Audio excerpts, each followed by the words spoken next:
Welcome to the Up Podcast, raw real talk on everything young parenting. From self-care, co-parenting, and family planning, to balancing school, work, relationships, and goals. Together, we're challenging society's assumptions and building a safe and supportive community for young parents. One honest conversation at a time. So join us on the journey. Hi guys, welcome back to another episode. Today we are going to be talking about social work, positive outlets. So before we jump in, we do have a special guest joining us whom I'll allow to introduce themselves in a second. But as always, it's Divine. And it's Brandy. And yes, just like Divine said, we have a super special guest on today.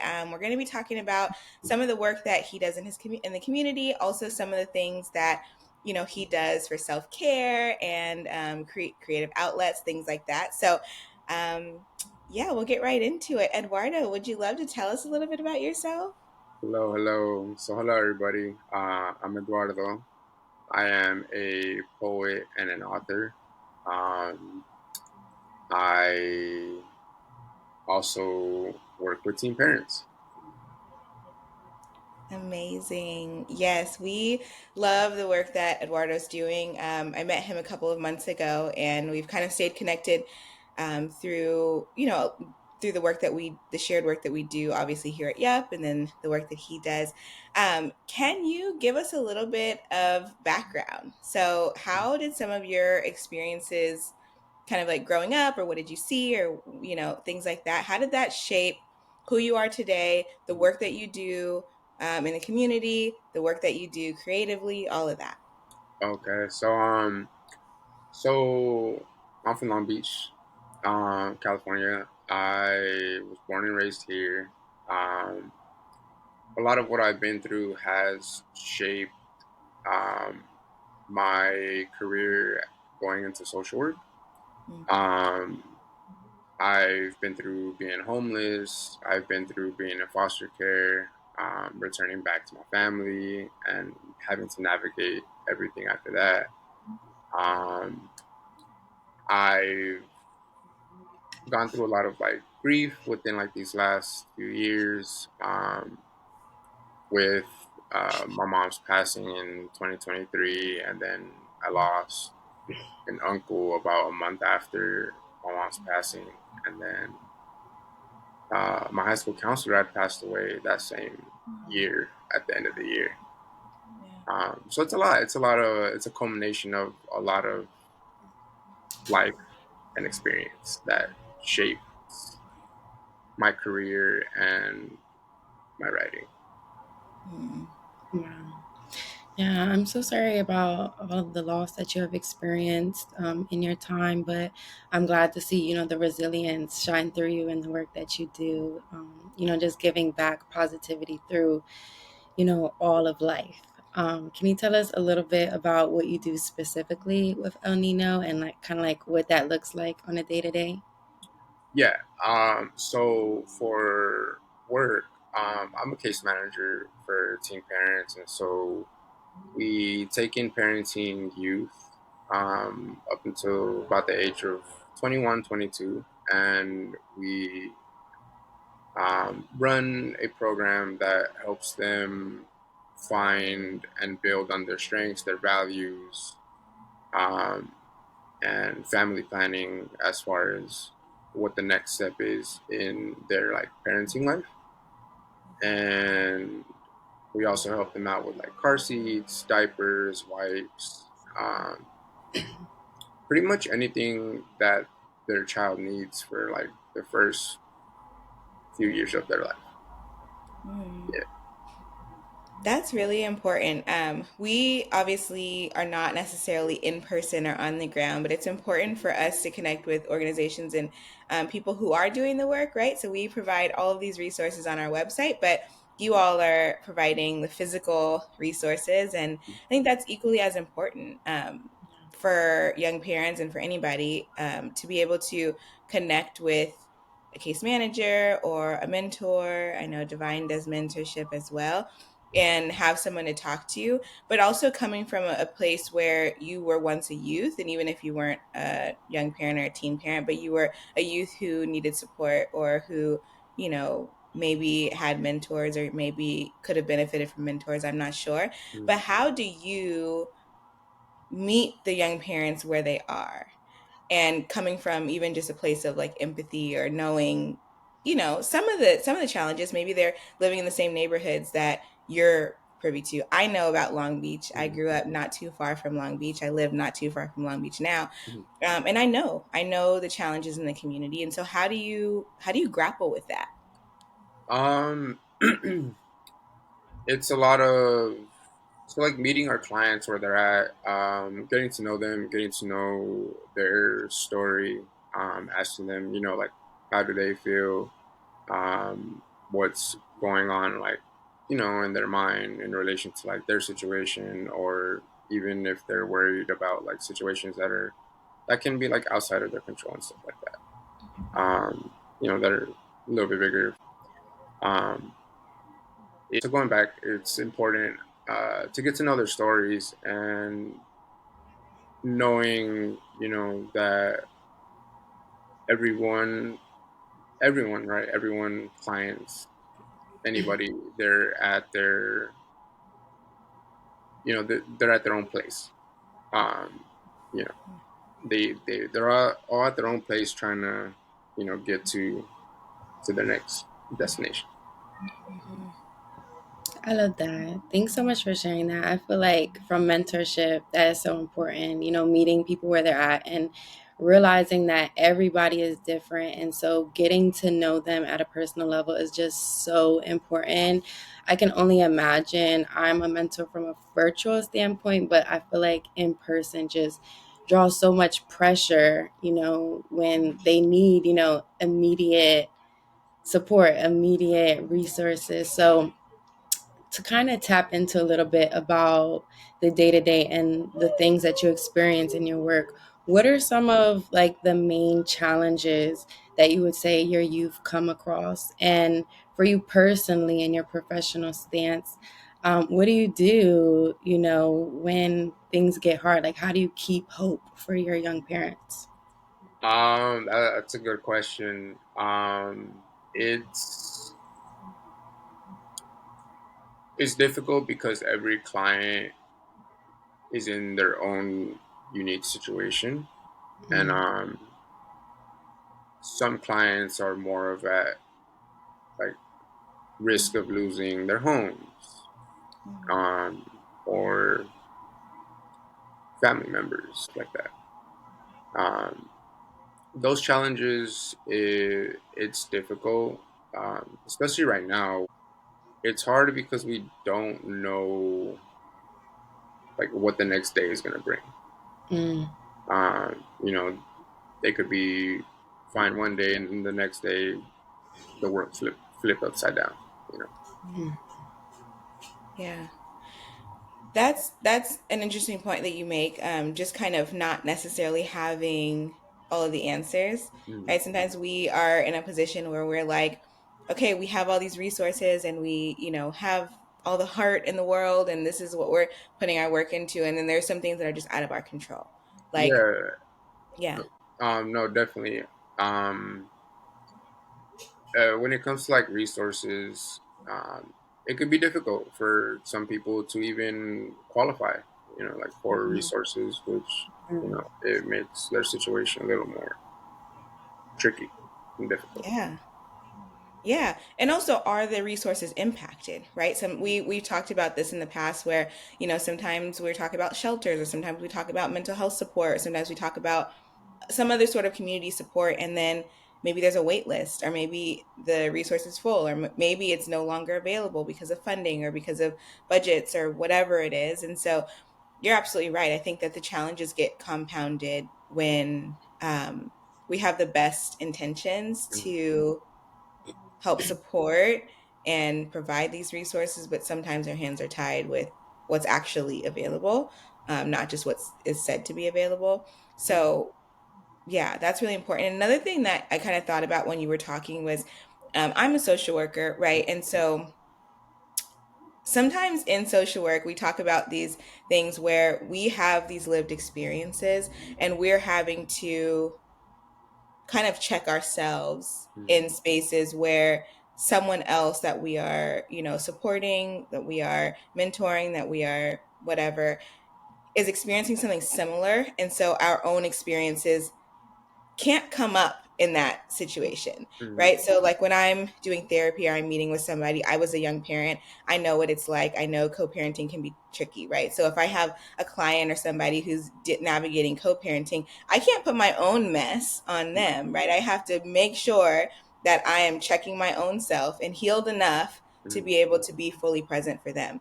And so, are there moments where you see that, where you're kind of seeing and dealing with people who are dealing with some maybe similar challenges, and maybe it's not mental health challenges, maybe it's physical challenges, right? Maybe some are or were in the foster care system, or their children are or are in jeopardy of being. And how do you navigate kind of checking your own Mm-hmm.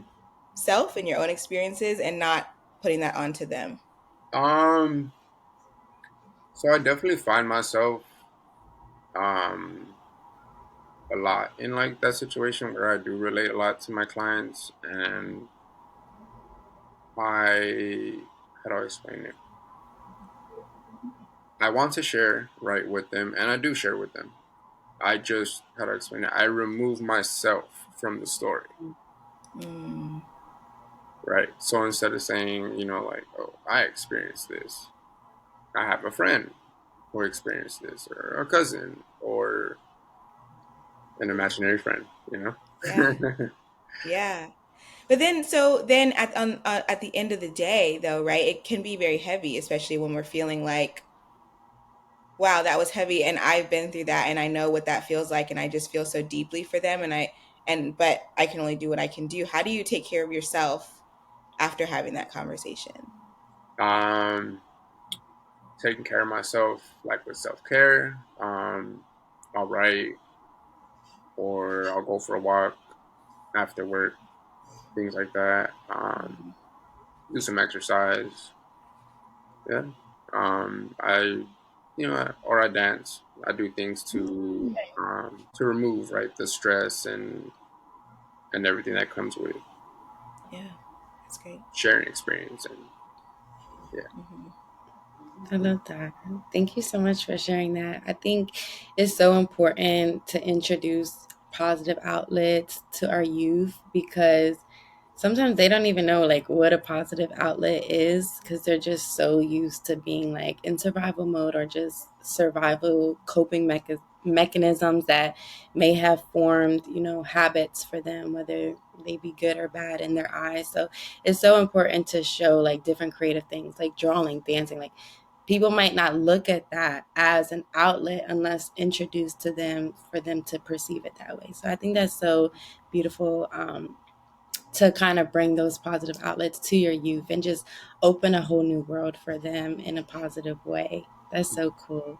I know the first thing you said for self care is you write. So I would love to know a little bit more about how do you, use your writing in these positive outlets within your mentorship with your youth. Okay, yeah. So as far as like with writing, what I do, I've hosted one workshop at our office. It was the turnout wasn't as expected, but it the workshop did have, I think, I think it did have some impact, um, because everybody in the room did leave writing a poem. Um, for that workshop, we were writing an acrostic poem, right? Which you can take like your name or a word, a phrase, and you pretty much write it top to bottom. So like if it were to be your name, you would write it like from top to bottom, and Hmm. then each line begins with the first letter of your name, or of your name as you're going down. I love that. Yeah. And so, are there other ways that you, either advice or other ways that you use, whether it be poetry or other kind of creative outlets, um, for youth or young parents who are experiencing a lot of different things? I think there's so much to art. There's a whole part of therapy that's like art therapy, Mm-hmm. right? That it's so liberating, whether it be dancing or music or visual arts or whatever it is, that can be really helpful when people are dealing with trauma or they're dealing with stress or they're dealing with anxiety or depression or whatever it is. And so, do you have advice or do you have tips for young parents or even for organizations and ways to use the arts for a healing tool? Mm-hmm. Yeah. I think creativity and art in itself, it is therapy, and it is a way of like being able to express yourself, self-expression. Um, if you have like a client or a coworker, right, who is a creative, I think, you know, having a workshop once a month or finding some way to involve that both like in the workspace and with clients would benefit, yeah, all around. Yeah. Yeah, I think that's so important, especially like from personal experience growing up. I know trying to find the ways to express yourself can be so challenging. Even like in parenthood, just expressing yourself with your kids, expressing yourself with like the new adults around you because you're an adult now. So finding those ways to kind of bring that out of you, like as a stepping stone and like just as a tool in life, is so important. And kind of just staying on the page length of tips and advice, I was wondering if you had any tips of advice for organizations as a whole, and just with like working with the young parents and the youth that we serve in particularly, like what are some things that you wish organizations knew or the world about the youth that we serve that would better help them? There's a lot, I think, that organizations can do to include, right, that the art or arts and creativity into what they do. Um, Aside from like hosting workshops, I think, open mics, those could be like hosted as well. Um, I think outreaching, right? Like when doing outreaching, having um, like coloring, right? Some people like to color. Having some coloring pages out for the youth, if or having a writing prompt already there, right? So that way, when they do come, like let's say if a client or organization has interest in writing, right, they can use that one prompt to get like a feel for what it is. Yeah, I think that's so important. Basically, just meeting them where they're at. And I think another reason why that's so important, especially with our young parents, is we kind of like let go of our childhood a lot. So doing these creative things is so healing to our inner child and allows us to practice, being our true selves and kind of like letting go of all the pressures of the adult world and being a parent and kind of just tuning into, what makes me smile, what makes me happy in this moment so that they can give back to their children and be able to bond with them in those ways as well. So, yeah, I think that was super cool. Yeah, I feel like life sometimes like we get so caught up in like the now and like what's going on that we forget, Hmm. um, or we put those things to the side, um, because the world, might not have time for that, Yeah. and it sucks, and it sucks. But I feel like we have to make time for that, you know. Mm-hmm. And we have to practice what we preach. I Mhm. think we at least at Yup we talk a lot about Mhm. doing things for yourself, making sure that even as a parent you're taking time for yourself, making sure that you are prioritizing your needs and finding hobbies and all the things. But as professionals or as mentors or as experts or as whatever we want to call ourselves, right? We need to be practicing that same thing after a long day, after we have kind of carried people's stories and their experiences and their traumas and their needs and their desires all day long or all week long. Like, we need to also have a place to put that, whether it be in therapy ourselves or that be in a bubble bath or that be in writing or whatever that is. Like, we also need to do that to avoid burnout, to avoid our own kind of mental breaks, because Yeah, we're human beings, and carrying the weight of other people, it it's not it like easy. it's not easy. And I think you don't necessarily, because you don't see it physically, you don't Mhm. realize how much it wears on you over time. Oh yeah, definitely. And I mean, I think um, especially a lot of people who are empathetic and feel like that empathy. It's how do I explain it? It's like carrying an energy that it's there. You Yeah. can't see it, but it's there, and it feels heavy. Hmm. Yeah. Um, and so it's about finding ways of just releasing that, letting it go, and eventually some form of solution is going to come up. Hmm. Yeah. Yeah. Because realistically, your heart and brain does not shut off when you clock out. So Mhm. whether, the work is over, the conversation is over, you're going home with that. That's Hmm. weighing on you, especially if it is something triggering to your own experiences. So that is just another reason why it is so important to get in these positive outlets. And I think it's also important to role model that. So like Brandy kind of said, practicing what you preach and kind of what you do already, being a representation of that. So it's not just something that like you're throwing in their heads like, oh yeah, this will help you. Like you're actually, being a role model that this really works. Like you're like a testimony for real. Yeah. Mhm. Yeah. Eduardo, what inspires you? Like, what, I don't know, I've been loving to say this lately. Like, Mhm. what sets your soul on fire? What inspires you to just keep going?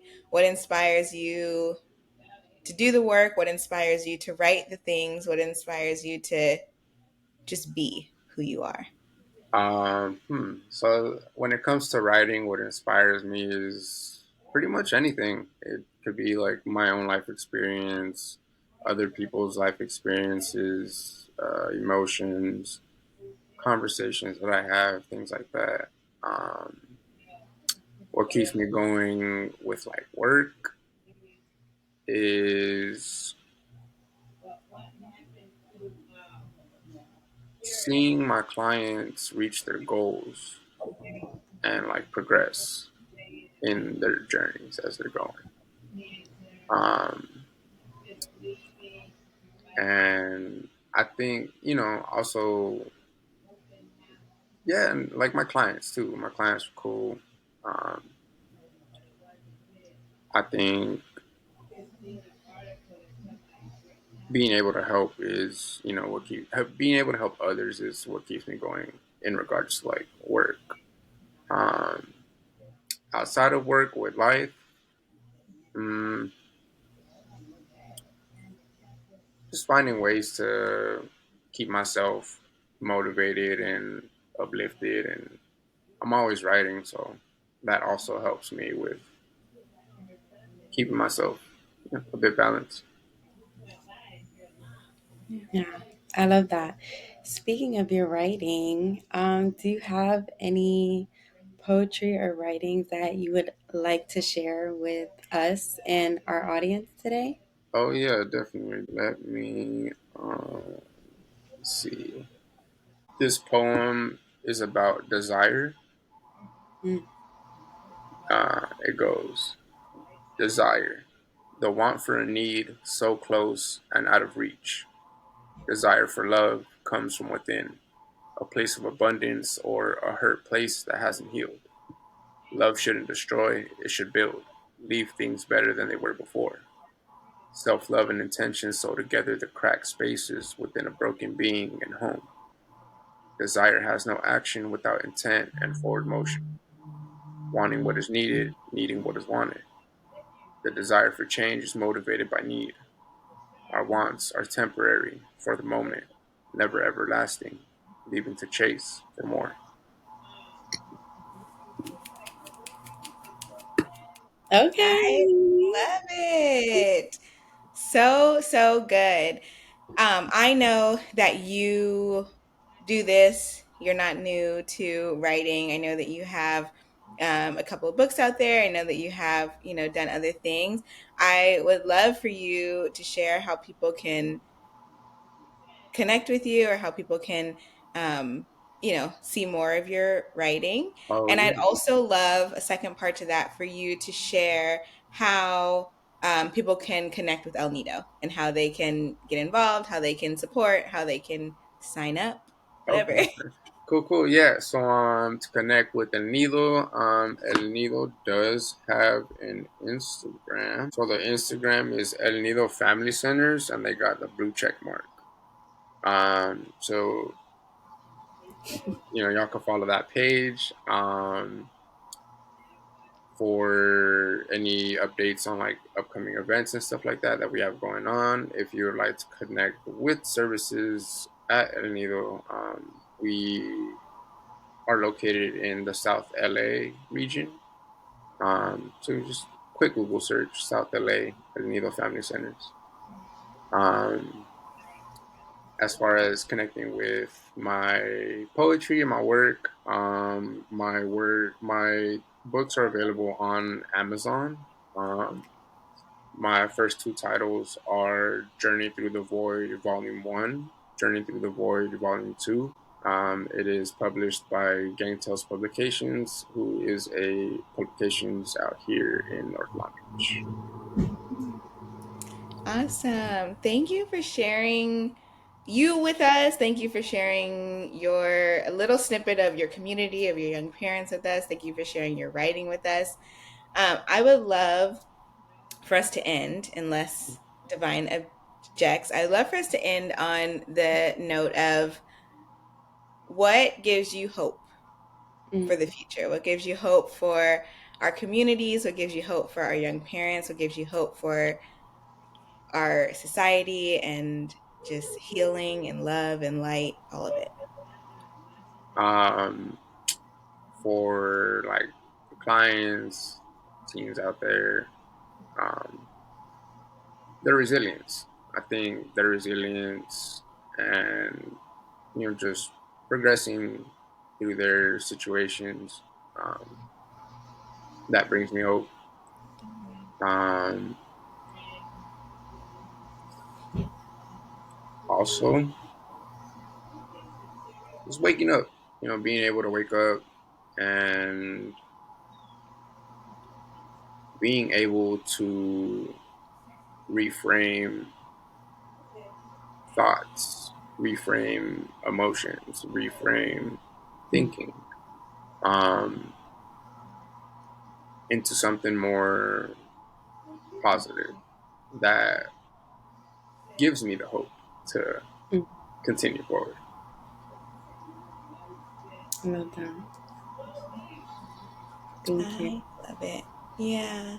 Thank you for spending time with us. Mhm. Thank you for sharing that with us again.